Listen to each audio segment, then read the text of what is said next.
Hey, this is Peter Barba, co-founder of Lectrium. We're here today in Brooklyn, New York. Derek,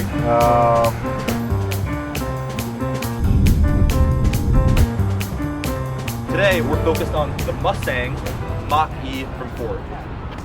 This is Ford's first battery electric vehicle on the Mustang platform, and it's no coincidence why Ford named the Mach-E the Mustang.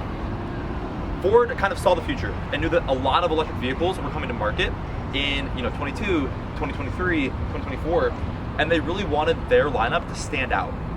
And Ford has so much history, so much legacy, and they decided to name the Mustang Mach-E after the historic Mustang, and their Ford F-150 Lightning battery electric truck after the Ford F-150 line. The Mustang Mach-E that we're looking at here today is the 2021 Select version with all-wheel drive. It has roughly 211 miles of range and a roughly 68 kilowatt-hour battery.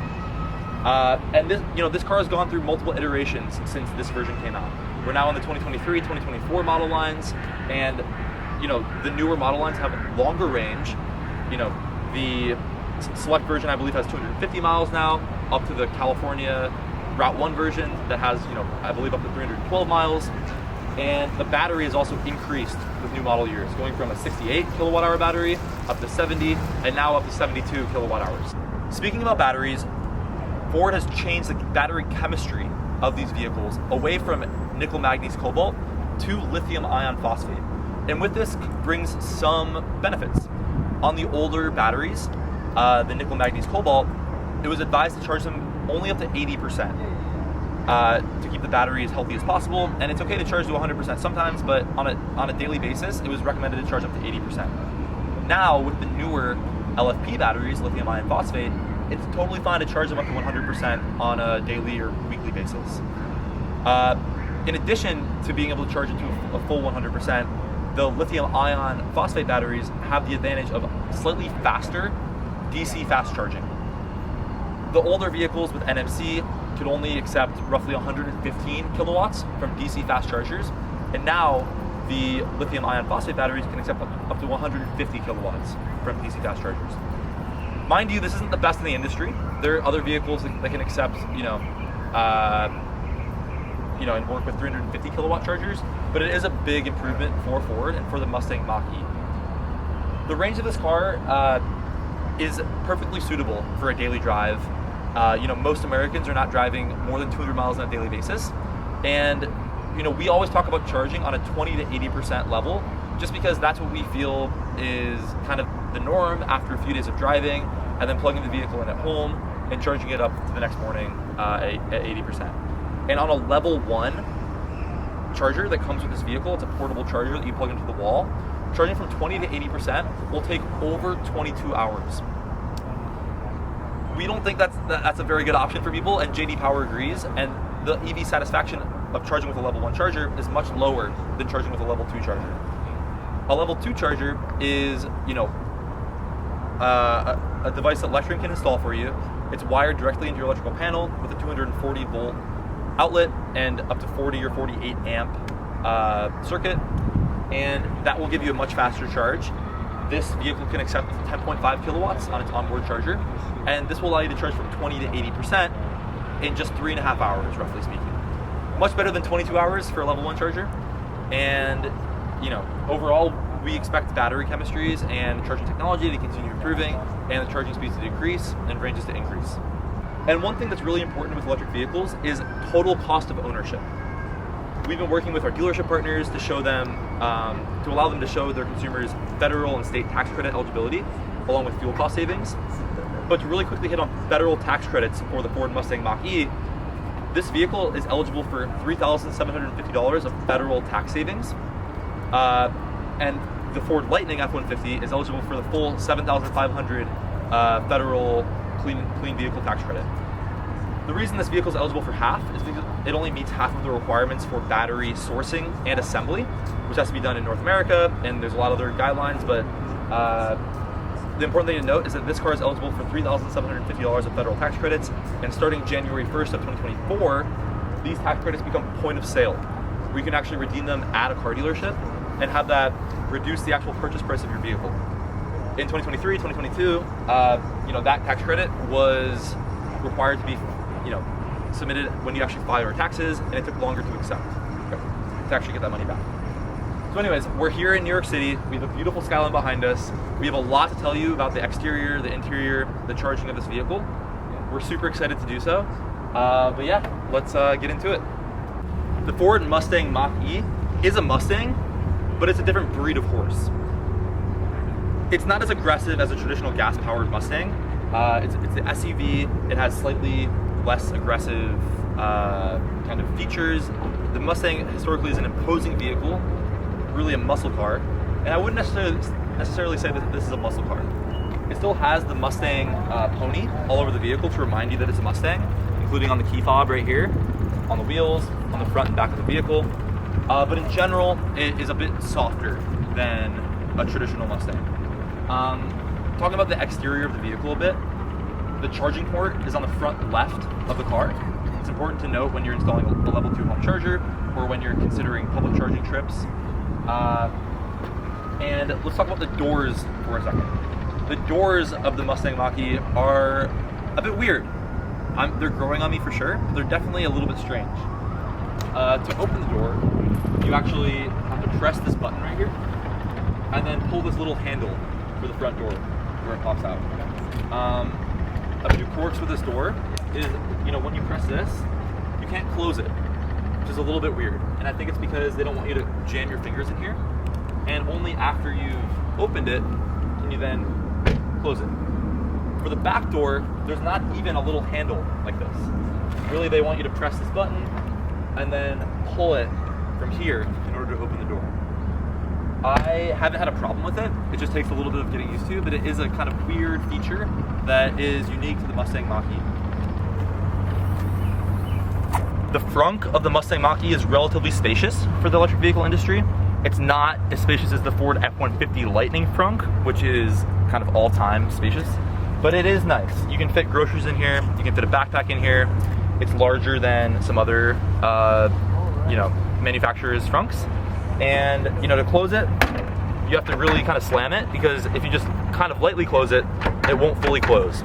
And then you can't open it, and you have to reopen it again, which I'll do real quick. So when closing the frunk, you really have to slam it relatively hard. Now it's good. The charging port of the Ford Mustang Mach-E is on the front left of the vehicle, and you can see that Ford has put the pony here on the inside of the charging port, which is awesome. And they've written horsepower, which is, you know, kind of cute, because this is how you power your horse, your Mustang Mach-E. It has the J1772 charging port here, and it's the CCS charger for level 3 charging. And this is changing in about a year to NACS, or North American Charging Standard, which is the Tesla charging standard. The back of the Ford Mustang Mach-E is aesthetically pleasing. I really like the Mustang lights that they have right here, and the large pony here on the back. The trunk, however, is, if I can open it, it's not the most spacious trunk in the world. If you have a baby in a stroller, you can definitely fit the stroller, but not a whole lot else for an SUV. And, you know, it's definitely bigger than a Mustang gas car trunk. And, you know, in general, comparing this car against the Mustang, you know, predecessors, this car is safer, higher technology, and slightly larger. But in general, for an electric vehicle trunk, it's not the biggest in the game, I would say.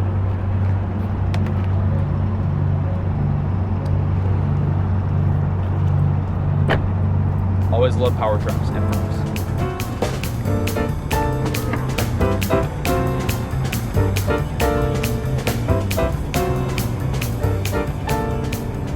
So the first thing what you see when you sit in a Mustang Mach-E is the large screen right here.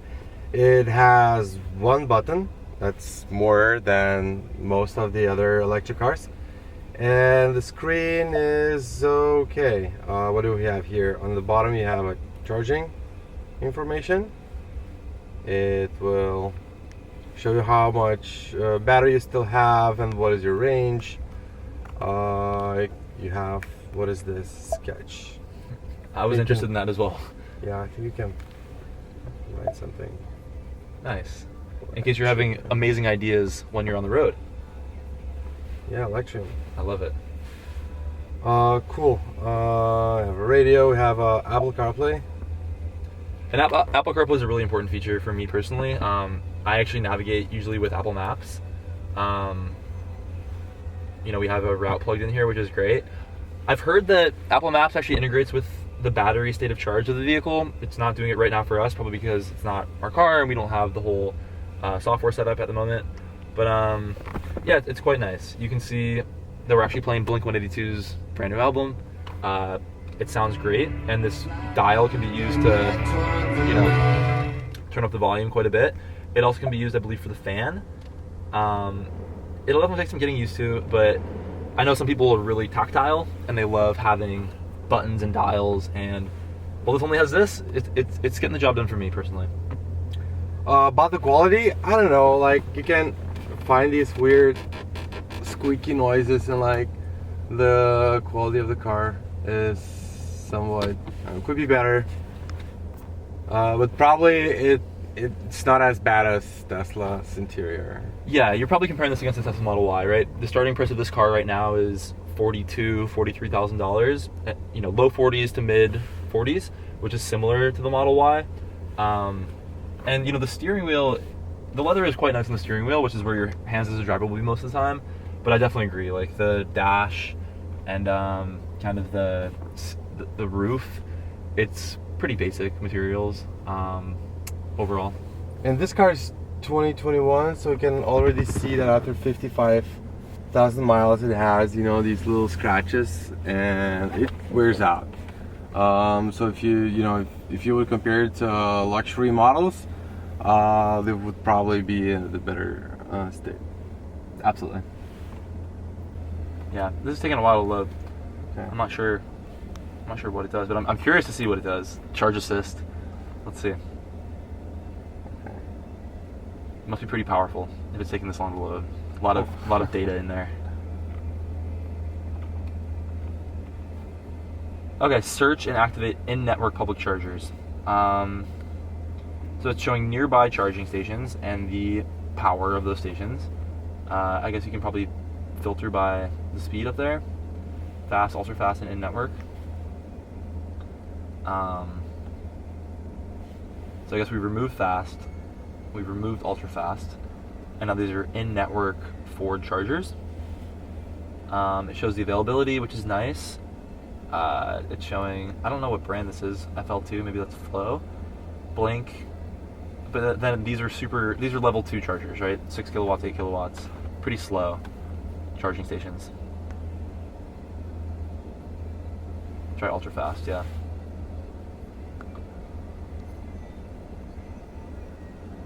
The South Williamsburg Super Hub, out of network. Away. It's pretty close, 1.4 miles, and it would take you probably 30 minutes to charge your car from 20 to 80%. Yeah, I'm wondering if this is Revel or who is the charge point operator, and how we get there. 1.4 miles. So I guess this opens up the native route planning and direction software in the car. Let's see. Obey traffic laws. Be alert and use voice commands while driving. As you should. Yeah. So let's see where this is taking us. 12 minutes away. On the Brooklyn Queens Expressway. And yes, I still don't know the charge point operator and whether we would have the app or kind of how we would pay for charging once we get there. But again, this is out of network, so you know, it is hard to aggregate all that data and keep updating it as new stations get deployed. Cool, we still haven't found the regenerative braking. Maybe Trip Energy? I think we tried that earlier, but maybe it's hidden somewhere.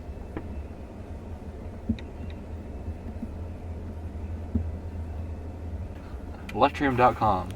Get your level 2 home charger installed so you don't have to worry about public charging. It's not loading at all. In a rush. I'm trying to get a fast charge in. Cool. Well, anyways, we'll do a little more and on finding DC fast chargers in this area, and we'll go do some charging as well. But little ways to go for route planning in the Mustang Mach-E. You know, relying on the native software probably wouldn't be what I do. I would probably plan everything out on my phone, you know, using a variety of apps before figuring out my trip. We're gonna take the Mustang Mach-E all-wheel drive select out for a little spin around Brooklyn and just play around with drive modes, kind of see how it feels on the road, and kind of just react to the drive. So here we go. Derek, New York Police Department also have Mustangs in their fleet. So that's an electric car, electric police car. Right turn toward I-278 and Brooklyn Queens Expressway. We're now crossing the Manhattan Bridge, going from Manhattan over into Brooklyn. A little bumpy ride here, but beautiful bridge. New York City is famous for having some awesome bridges, and we're lucky to have crossed a couple of them today. How was the ride? The ride is good. There's a tiny little rattle. I don't know if that's my phone or if that's part of the car. I don't know. Can you hear that? But the ride is overall relatively smooth. I'm enjoying the unbridled drive mode. I haven't really been able to let it loose yet because of New York City traffic. But the one pedal driving of an EV is amazing. I always love that. I haven't pressed the brake much at all, even though we're kind of going start and stop, stopping some of the traffic. And this view is pretty unbeatable. Also some great company in the car with Ziggy and Romy. Drive for Uber, you would probably prefer an SUV that can fit 3 people in the back, and it would have a little bit of space in the trunk for example, for airport pickups. So what are your options? First of all, you can look into Tesla Model Y, which is the most popular electric car at this time. But if you don't like Teslas and you're looking for something more unique, here you go. You have Ford Mustang Mach-E that we're test driving right now. Oh, look, it's a Tesla. Oh, and look at this line at Tesla. These are probably people looking to get the TLC license.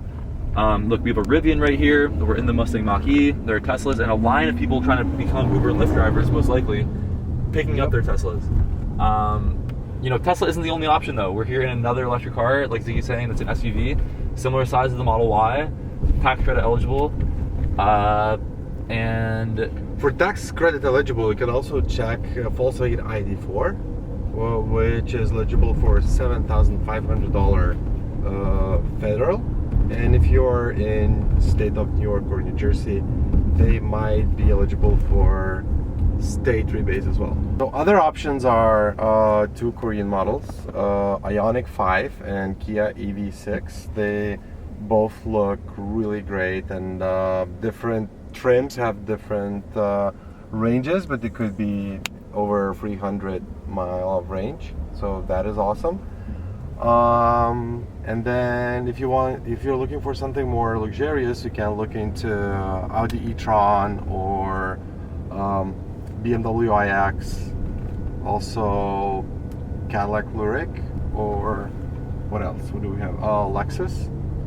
And those are a little bit more pricey models that can cost 60 to 80K. And you're probably wondering where you can compare the range, the price, the tax credit eligibility, battery size, charging speeds of all these different cars and make your decision to purchase. And Lectrium is a great place to do that. It's the company that Ziggy and I started, and it's to show consumers, you know, all the information about just electric cars and plug-in hybrids that they need before they make a decision. So yeah, check it out, lectrium.com. We'll put the link in bio, and enjoy EV shopping. So we're actually pulling into a Revel DC fast charging station here in Brooklyn, New York. Let's see, it's our first time accessing it, so we'll see how easy or difficult it is to find. The destination is on your left, 262 South 4th Street. Arrived. I see this sign right here. Let's ask. Hey, how are you? For charging, yeah. Straight down, make 2 laps. 2 lefts? Okay, thanks. Cool, so we see the Revel public EV fast charging here. We're gonna try to make 2 lefts and see if there's anything open.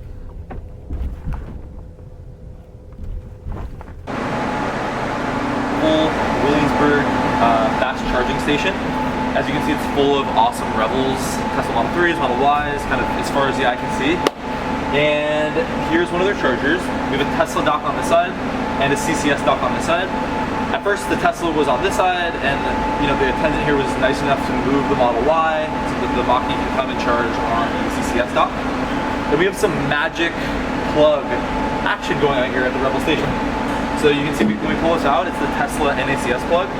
Then if you press this button right here, that actually comes right off, and it's the CCS plug, which is perfect for Mach-E's.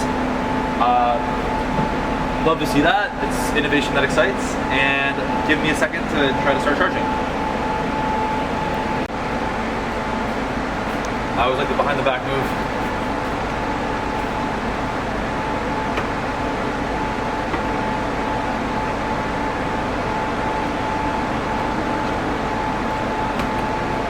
There we go. Cool, so my credit card worked, and the charging session has started. Nice, so we just plugged in about 5 seconds ago. Our battery is at a pretty high state of charge, all the way at 69%. And the car is pretty quickly pulling, over 60 kilowatts, which is great.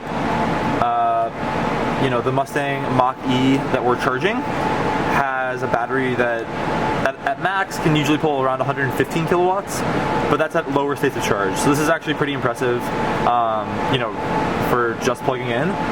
If you live in New York City with an EV, it's really good to know about Rebel and their DC fast charging hubs. Charging an EV in New York City is, a little bit of a challenge sometimes. You need a level 2 charger at home if possible, or in your apartment building, in your apartment garage. And there is more and more street side charging popping up. There's the Flow level 3 EV chargers. Then our friends at It's Electric and at Bolt Post are getting ready to deploy street side EV charging as well. But for DC fast charging, Rebel Super Hubs are great. We've had a good charging experience here today, and it's a cool part of Rebel's business model because they have their electric ride-sharing fleet, and then they also have these charging locations which are for their fleet, but also for the public. So we're a fan of Rebel, and it's been a good charging experience. And make sure that you know where their Super Hubs are at. Thanks. Nice. Hey, this is Peter, and I'm joined today by Ziggy, my co-founder of Lectrium. And today we're going to talk about our Lectrium EV review series and why we're doing it. Many consumers are considering electric cars, and they need to know about charging speeds, range, battery size, tax credit eligibility, and just generally if the electric car makes sense for their lifestyle.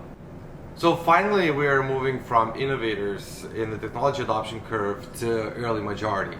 And people that are buying electric vehicles right now have much less time to do a proper research on how much will it take to charge this car, how far can I go with it, what are all the differences between level 2 and level 3 charging it at home or charging in public, what apps should I have, and how should I operate the charging.